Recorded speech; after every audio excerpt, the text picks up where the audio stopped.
નમસ્કાર, હું છું પ્રિયા અને તમે જોઈ રહ્યા છો જનતા કી જાણકારી ન્યૂઝ। નજર કરીએ આજના સમાચાર। વિસાવદર પટેલ પ્રગતિ મંડળ દ્વારા છઠ્ઠા સમૂહ લગ્ન સંપન્ન થયા। તાજેતરમાં વિસાવદર ખાતે પટેલ પ્રગતિ મંડળ વિસાવદર દ્વારા દર વર્ષની જેમ આ વર્ષે પણ સમૂહ લગ્નનું ભવ્ય આયોજન કરવામાં આવ્યું હતું।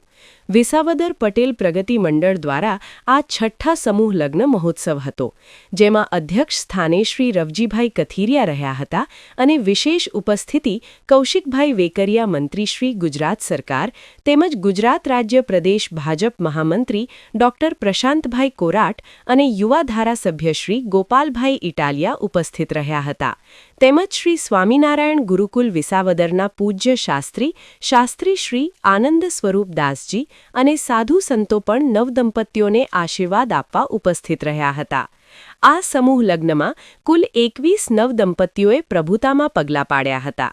આ પ્રસંગે દાતાશ્રીઓનું સાલ ઓઢાડી પુષ્પગુચ્છથી સ્વાગત કરવામાં આવ્યું હતું, તેમજ ઉપસ્થિત તમામ રાજકીય તેમજ સામાજિક આગેવાનો, અગ્રણીઓ, અધિકારીઓનું પણ ભવ્ય સન્માન કરવામાં આવ્યું હતું।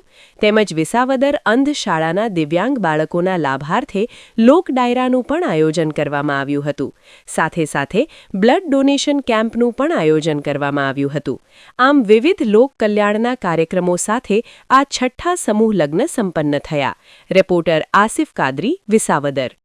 આજે વિસાવદર ખાતે શ્રી પટેલ પ્રગતિ મંડળ દ્વારા એક સમૂહ લગ્નનું આયોજન કરવામાં આવ્યું હતું।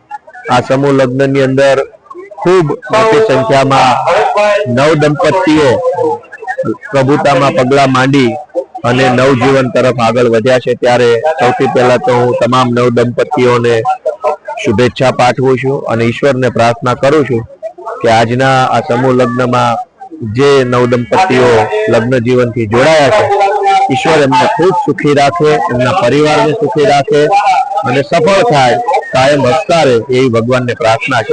આ સાથે અમારા વિસાવદરને હંમેશા તમામ મુદ્દાઓમાં ઉપયોગી બનનાર, ચાહે શિક્ષણનો મુદ્દો હોય, ચાહે ખેતી હોય, ચાહે અન્ય કોઈ પણ સામાજિક બાબત હોય, શ્રી પટેલ પ્રગતિ મંડળ અને શ્રી કર્મવીર સમિતિ આ બંને હંમેશા વિસાવદરને ઉપયોગી બને છે। ત્યારે બંનેના સંગઠનના જે કંઈ સાથીઓ છે એ બધાને હું ખૂબ ખૂબ શુભેચ્છાઓ પાઠવું છું। આ તકે મારા જેવા સાવ નાના માણસને આમંત્રણ આપી મંચ ઉપર બેસાડી માન સન્માન આપવું એ બદલ હું પટેલ પ્રગતિ મંડળ, સમસ્ત પટેલ સમાજ અને વિસાવદરના સૌ લોકોનો ખૂબ ખૂબ આભાર વ્યક્ત કરું છું।